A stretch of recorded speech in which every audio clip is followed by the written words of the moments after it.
All right, so welcome to our presentation. This is called "Riding the Magical Code Injection Rainbow." So, thank you. I made them myself, the pictures and everything. So we're going to be talking about the Magical Code Injection Rainbow, which is what we believe is the next generation in intentionally vulnerable web applications, and we'll see why very soon. While we're setting up, please direct your attention to the important diagram on the board there. That will be on the test. Right. Yeah, the further you go up, because that's where the horn is at the top, right?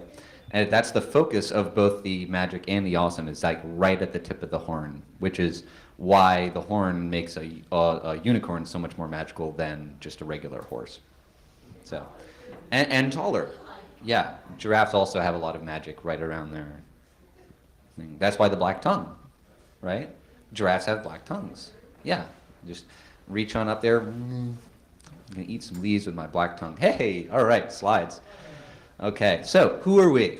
Who are we? We already had a marvelous introduction here, so I think we can skip over that a little bit. But like I said, I work for TrustWave, senior security consultant. I wrote most of the stuff in the Magical Code Injection Rainbow. And I'm Andrew. I contributed to that one project, CryptoMG, and I also love ponies. So what is the Magical Code Injection Rainbow? The Magical Code Injection Rainbow is a framework for building configurable vulnerable applications. But more than that, it's also a series of configurable vulnerable applications. So the idea behind it was that we just create a lot of things that that you see out in the real world. So like with SQL injection or with cross-site scripting, this is the basic concept, but a lot of times the actual exploitation varies between different applications. And the problem with a lot of the test beds that are currently out there is it's just pretty much designed to do one type of exploitation. Like with the SQL injections, you're usually injecting into a where clause with like a single quote.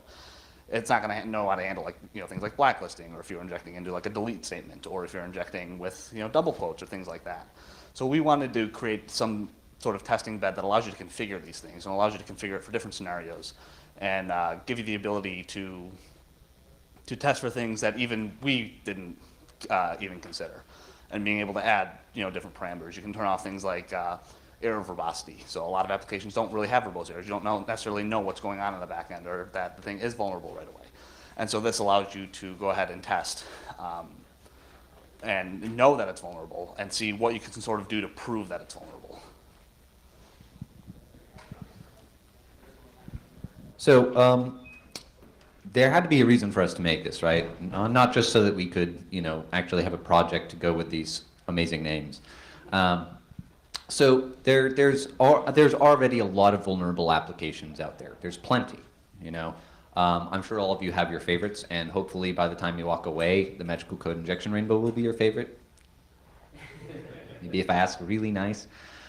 So there's CTF style test beds. So it's just a series of challenges, usually in like a linear format, or like in a sort of Jeopardy style format where you have multiple lines, or just sort of like pick one and go type of thing.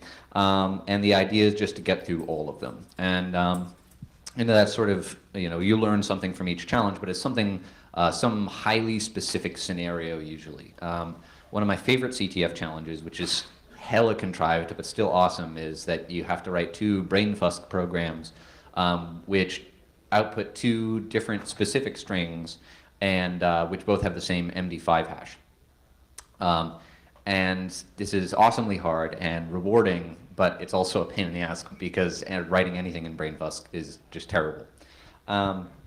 So anyway, but CTFs are fun, they're great, and they have their place. And then you have test beds, which are just sort of like things to play with in a non-competitive atmosphere. And you have sort of realistic ones where, like a Victim, where it simulates a real web application with an actual purpose, and it has vulnerabilities built into it, which you first have to find and then have to exploit. And then you have more contrived ones where it's less about finding the vulnerabilities and more about exploitation, something like a webgood, something like a DVWA, where it may even tell you, here's what you need to do to exploit it, and your job is just to do it.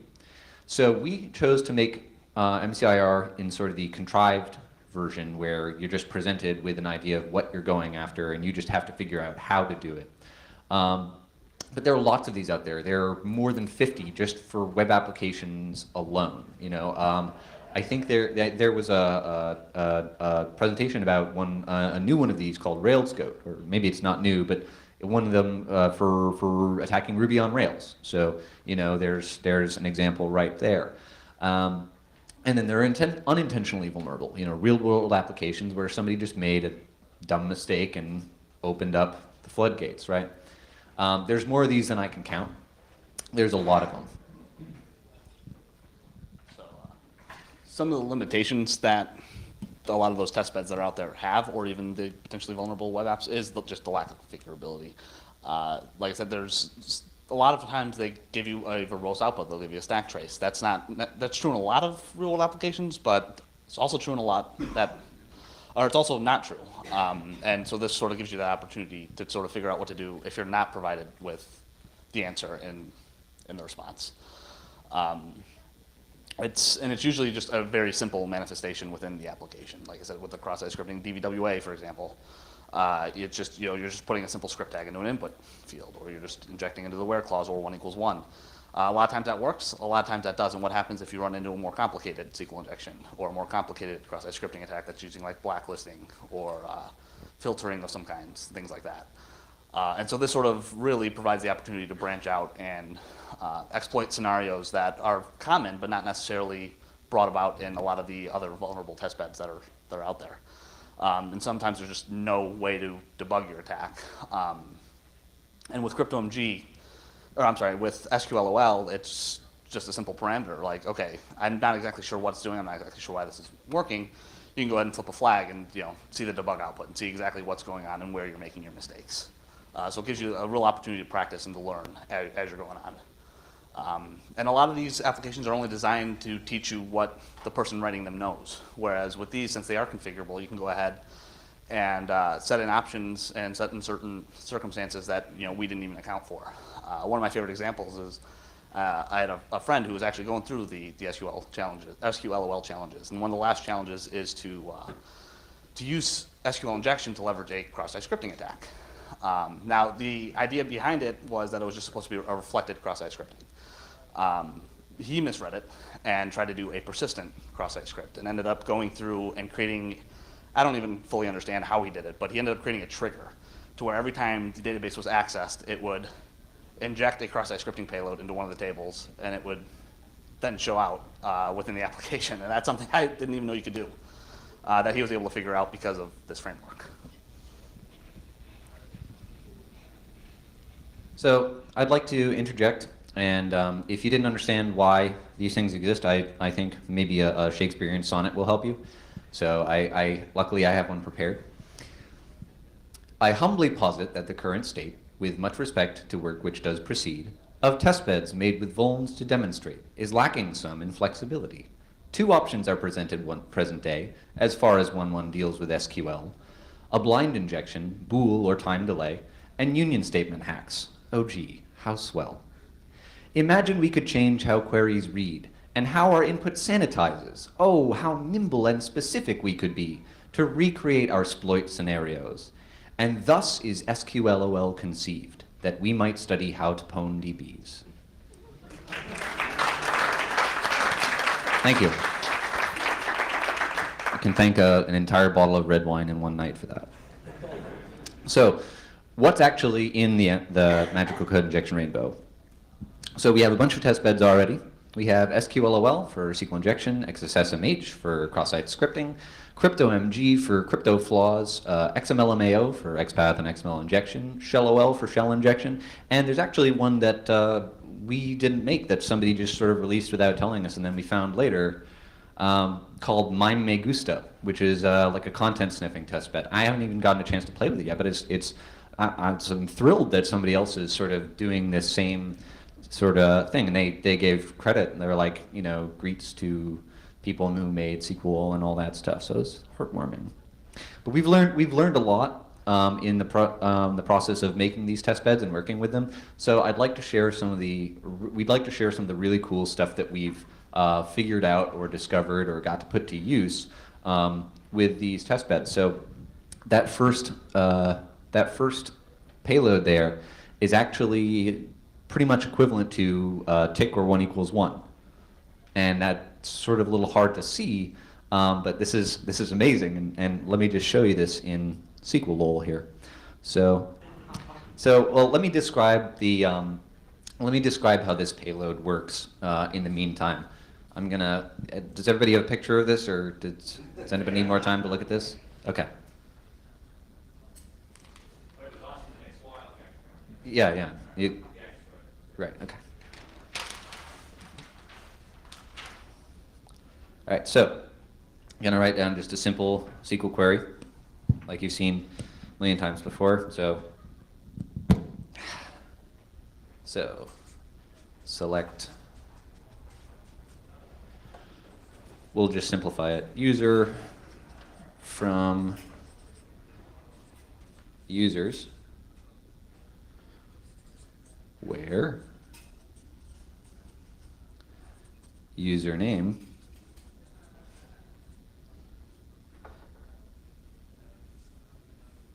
equals tick, and then some other stuff here. So another tick. So we'll put in the payload here that I'm talking to you about in red so that you can see tick equals tick. So you can kind of see what's happening here now. So where username equals null. So there's an order of operations here that basically, and there's some typecasting that goes on that basically goes like this. Username equals null, false. False equals null. Well, we need to convert null down. Null becomes false. False equals false. That's true. Where true, where gone. So 3 characters, no white space, no keywords whatsoever. It's awesome. So this has gotten me past like all the blacklist filters, all of them. So the next one here, this union select skr plus ipt. So I want to talk a little bit about anti-XSS in browsers and why I split this up here. So when you have an informed SQL injection, you can pull static data. So instead of doing select column name from table name, you can do select literal string, and that's it. Unless you're working with Oracle, in which case you have to do select literal string from dual for whatever reason. So you can select a literal string, which will be output on the page, and probably will allow you to do some cross-site scripting stuff. The problem is that a lot of browsers have anti-XSS protections built into them. And basically the way that these work is the browser will take a look at all the inputs and see if there are characters which might be a part of a cross-site scripting attack. And if there are, it will check those parameters to see if anything in those parameters ends up in the DOM. If that ends up in the DOM, that's just, they say, no, is no good. So they prevent XSS in that way. Now, what happens when the input is different from what ends up in the DOM, but still you're causing scripting to end up in the DOM while the anti-XSS doesn't fire? So if you can tell a database to put together a cross-site scripting attack and stick it in the DOM, well, you have just bypassed the anti-XSS protection. So even modern browsers with XSS protections will be vulnerable to something like this. So you can see here we have input sanitization options, so I can choose all sorts of different sanitization. I'm not going to, just because that's counterproductive to what we're trying to do now. Environmental settings, so I can say fail instead of doing what you're supposed to do every 1 in 10 times. This really fucks with SQL maps, Boolean-based blind. Really fucks with it. So we can choose how many results we want, the error verbosity, and we also have this really cool show payload in context option, which will show us the query that was sent to the database and where our injection string was in the query underlined. So you can see, much like I showed you on the whiteboard, I don't even know what to call this thing, like I showed you there. It'll show you how your payload fits into the grand scheme of things. So I'm going to do just tick union select. And the by default it's just going to go into a string and a where clause. So I'm going to do tick union select. And we'll do it once with a payload that won't fire in Chrome. I'll pull up Chrome to show you, because this version of Firefox does not have anti-XSS. Daniel, did you need to tick the random failure? Did I tick the random failure? No, you did. No, I did not. I don't want to do that just now. It's fun, but not during a presentation. The demo gods already hate me. So, all right, let me just put this mic down because I can type better with two hands.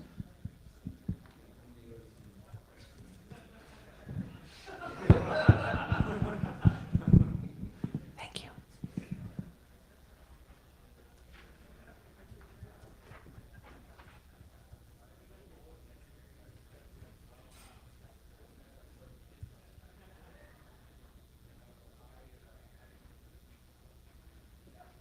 So for a browser that doesn't have any anti-XSS protections, this will work. So we've just launched a cross-site scripting attack. But once we take this and put this into Chrome,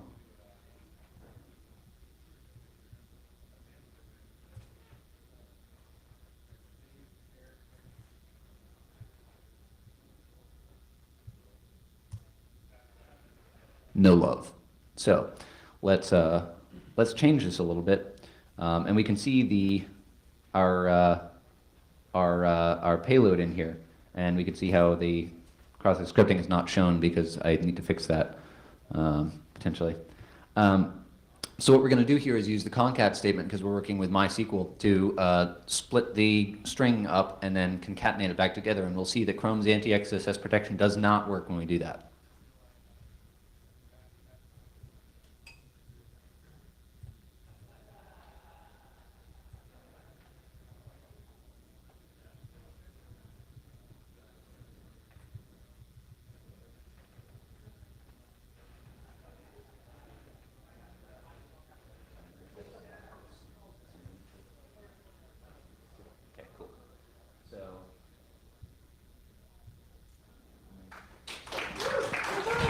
So fun little stuff to know about anti-XSS in browsers.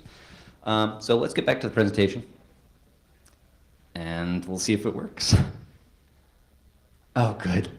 Excellent. All right.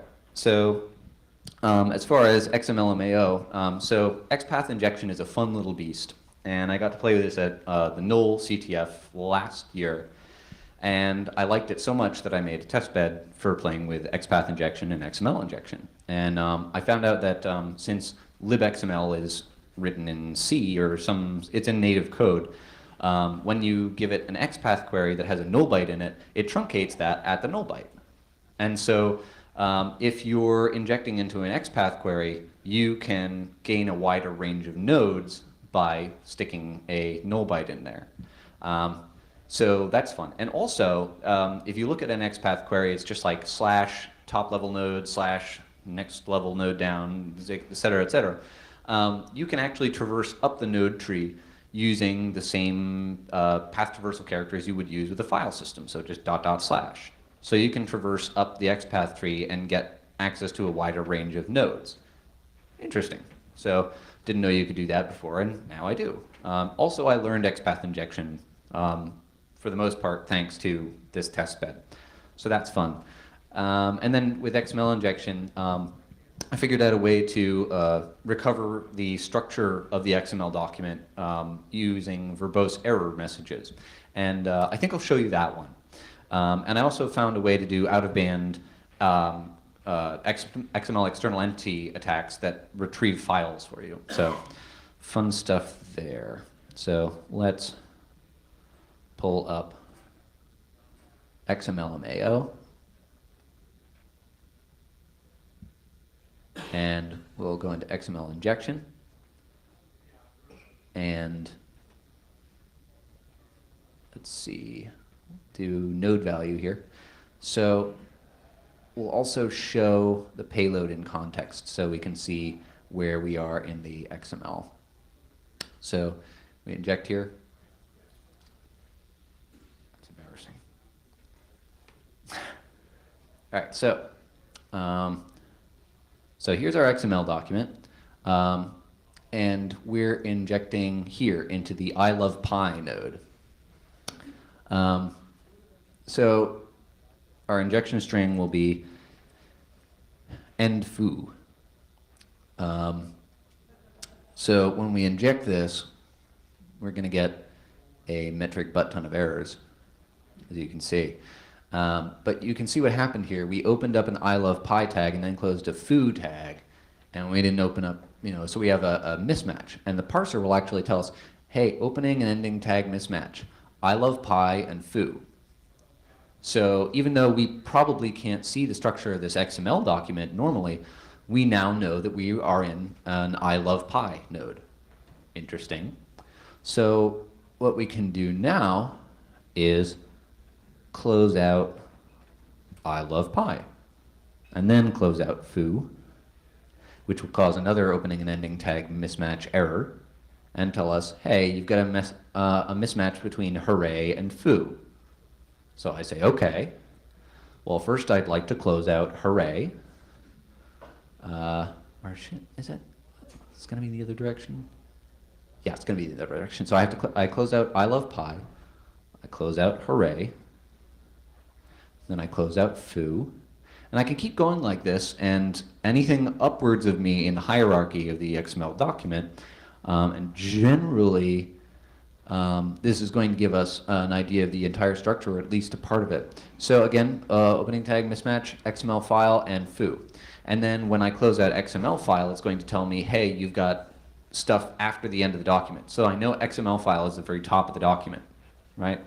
So now I know the hierarchy all the way up from where I'm injecting to the top of the hierarchy. So pretty cool, pretty useful for when you're trying to do XML injection attacks when you don't know the structure of it and you have verbose errors. So, fun stuff.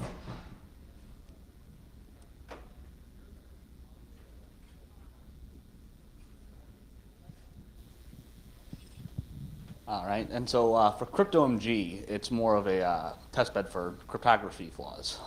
And my focus on here was not necessarily flaws against algorithms or ciphers, but more so on implementation. A lot of times with applications, they'll use publicly available libraries, but they don't necessarily configure them right when they are using them, and it opens up the door for a lot of potential issues. When I started this project, and actually the reason why I started this project was it was right around the time when the .NET padding oracle was really starting to take off in the wild. And I didn't really know how it worked. I didn't know what was going on there. So I wanted to create some way for me to test it. And I don't really particularly, me and IIS don't work. So I tried making an implementation of it in just PHP, just to see if for practice. And then Dan had came to me and said, hey, you should try and make a couple more challenges for it, and we can group it together with all the SQLOL and XML and stuff that he was working on. So some of the things I learned from this, with doing like the padding oracle stuff and doing some of the like ETB block shuffling, is I know this has been rehashed quite a bit, but crypto is hard. I'm sure there's plenty of applications that I wrote before I even did this application that used crypto, and I know I did it wrong. And this project really gave me the opportunity to see, why that was wrong. And so the goal for this was really just identifying the real world scenarios. There's a lot of, there's the Manasano crypto challenges, which are pretty good, and they'll teach you how to break some of the flawed crypto stuff, some bad algorithms, things like that. But I don't really notice a whole lot of real world application. And the goal for CryptoMG was that they would mimic real applications. Like one of them is just like a sign-in system for articles. Another one is just a website that has path includes and things like that. Things that I've actually seen in the wild. And I tried to mimic those as close as possible. Just go for the demo. Yep. All right, so we can go ahead and do the first challenge here. As you can see, it's just a simple website. It's got some links here. all the challenges here are cipher independent. It doesn't matter what cipher they use. They actually go and do flaws in other areas, not necessarily the cipher. Oh, good idea. And so for this one, as you can see, you have a bunch of ciphertext here that seems to change when you go to the various different pages. You just try and modify this, and you get a padding error. So now, knowing with that information, you can go ahead and just open up one of the padding Oracle tools. My favorite's PadBuster. I'm sure there's others out there, but that's really just the only one I've used. Do you have PadBuster on here? I have it in VM because it doesn't like Mac OS. All right. I should probably just move on to the decryption encryption. Okay, yeah, let's move on. But it's basically just a padding oracle. You can go ahead and just copy this URL into PadBuster, copy the ciphertext, set some of the certain parameters, and we'll actually go in and PadBuster will perform the CBCR technique, which is, correct me if I'm wrong, but it's like a complex bit flipping attack, essentially. Where it'll go in and try and figure out what the padding characters are versus what the actual ciphertext is. And based on that, it'll try to derive the actual plaintext. And so it's a great way to go ahead and practice this for when you do, and actually try to identify it for when you actually see it in the real world. There's still many ASP.NET servers out there that are vulnerable. So we can go ahead then and go to the next challenge.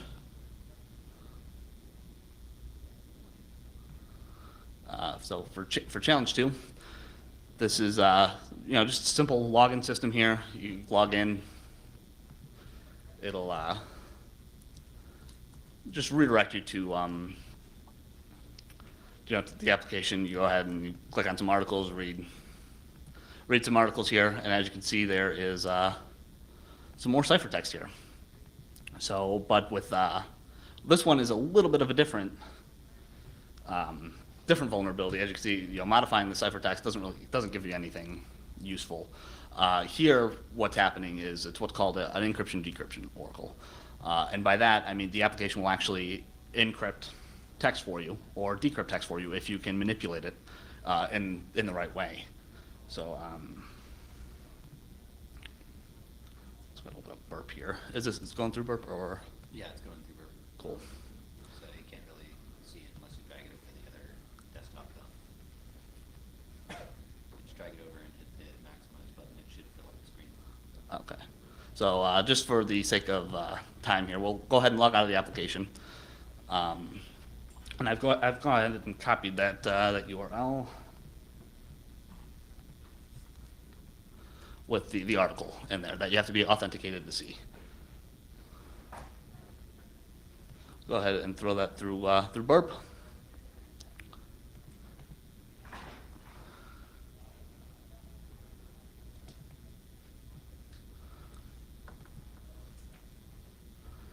And it redirects me back to the home page. And as you can see, there's a parameter here that's return URL that looks a lot like ciphertext.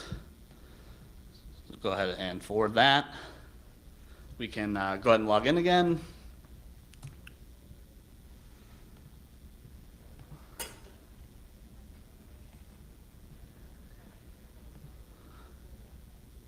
And it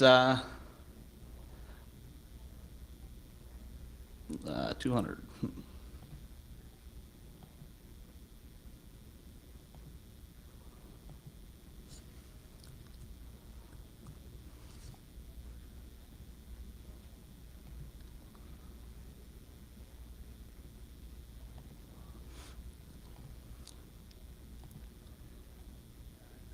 There we go. And so as you can see, it's redirecting us back to that page that I requested before.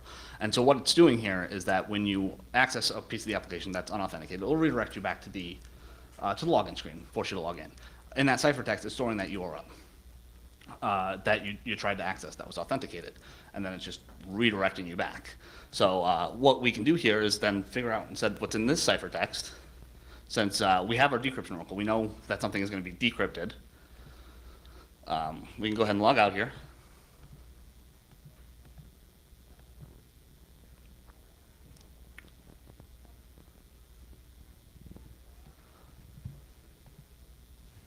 Can't see, does that have the return URL parameter? It does. Cool, so we can go ahead and just delete this piece of text right here. Insert that ciphertext that we copied.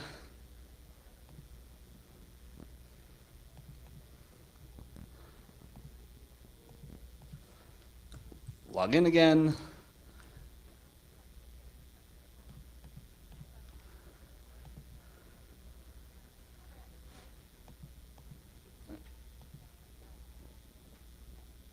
And now we got the redirect. But instead of having the page equals articles and then the article ID, we have the number 1 here, which shows that that ciphertext that we grabbed from that articles page is just showing the number 1. So now we have a way to arbitrarily decrypt any data that's stored on the server. And that tells us a couple of things. That tells us that they're reusing the encryption keys across multiple areas of the application. And that tells us that depending on the mode of operation, if there is an IV in use, they're also reusing that too.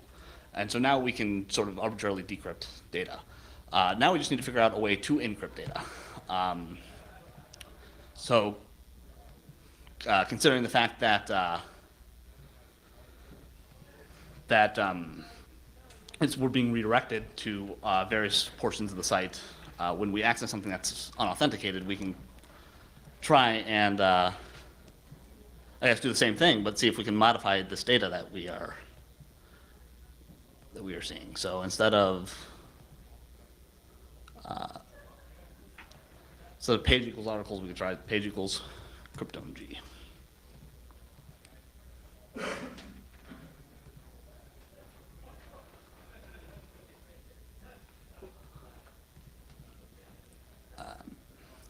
ahead and copy that. We will log out again.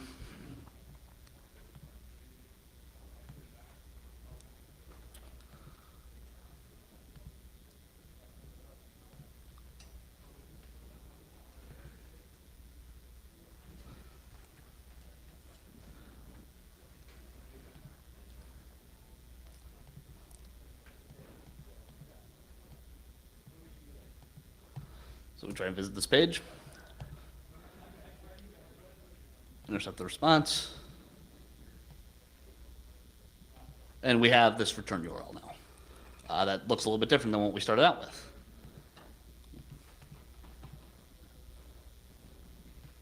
We can go ahead and forward that, log in again and see where it's redirecting us to.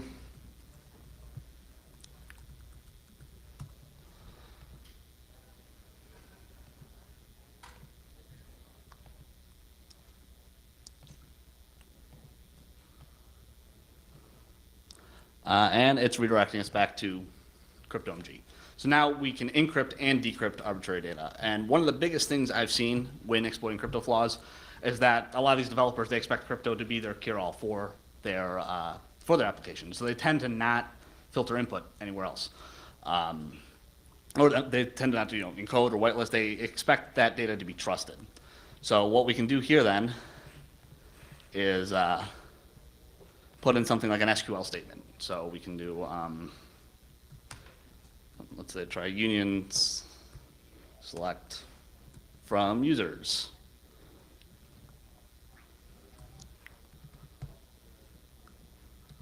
And we will go ahead and. It doesn't look like you selected it. I think you just did union select from.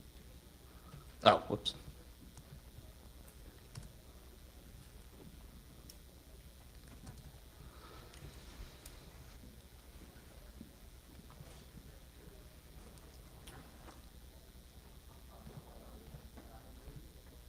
All right, so we have that request. Let's go ahead and copy this URL, log out.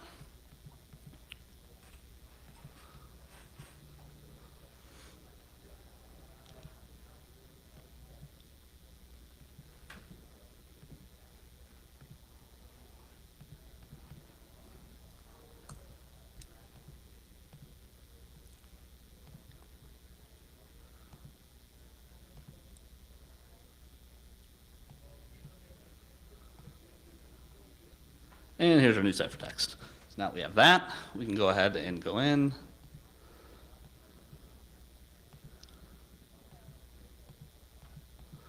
Go ahead and log into the application.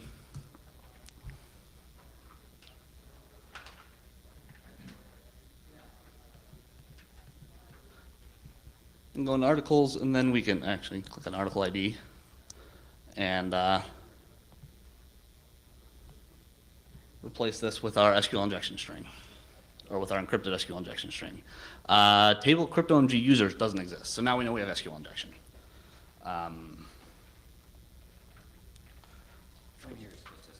Yeah, and so then from here with just SQL injection, we can go ahead and encrypt the data, and then we can actually pull back users. And if they're using that crypto anywhere else, like store passwords, for example, we can use the same technique to go ahead and decrypt those passwords.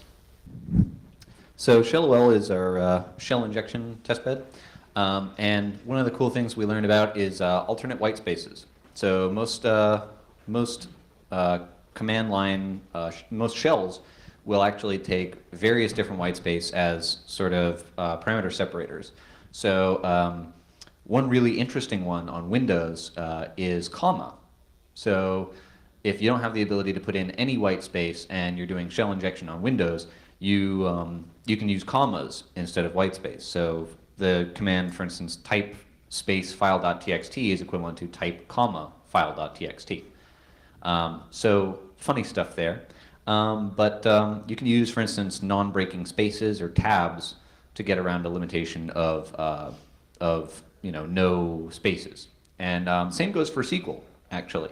Most SQL databases will accept any white space in place of spaces. So that's fun. New lines can be used as command separators on pretty much every operating system I'm aware of. So if you can't use semicolons, pipes, backticks, ampersands, whatever, you can use a new line. So that's fun. Also, I learned about a fun little flag for the find command, -exec. There's a challenge in ShellOL about that, which you can't use any of the normal tricks. You can't use like pipes, ampersands, backticks. You can't use the like $, parens, construction. You can't use new lines. There's like all the command separators that I'm aware of are just not available to you. But, pardon me, but you can add a -exec flag to the find command that's being executed and execute an arbitrary shell command for every file found. So you just put in some file name that's definitely going to be there, like dot, and then just have it execute whatever you want whenever it finds a file. So that's fun stuff. A similar thing was seen in some telnet daemons not terribly long ago, and then also terribly long ago. It's funny how bugs resurface. Does anybody know what the fruit exploit is? Show of hands. We got one. Excellent. So telnet daemons will often just take the username that you give them and pass it directly in a shell command to the login utility. So you have login whatever username, and at that point it prompts you for your password, and you put it in whatever, you get a login or you don't, depending on whether or not you've got the right password. So if you do login -f username,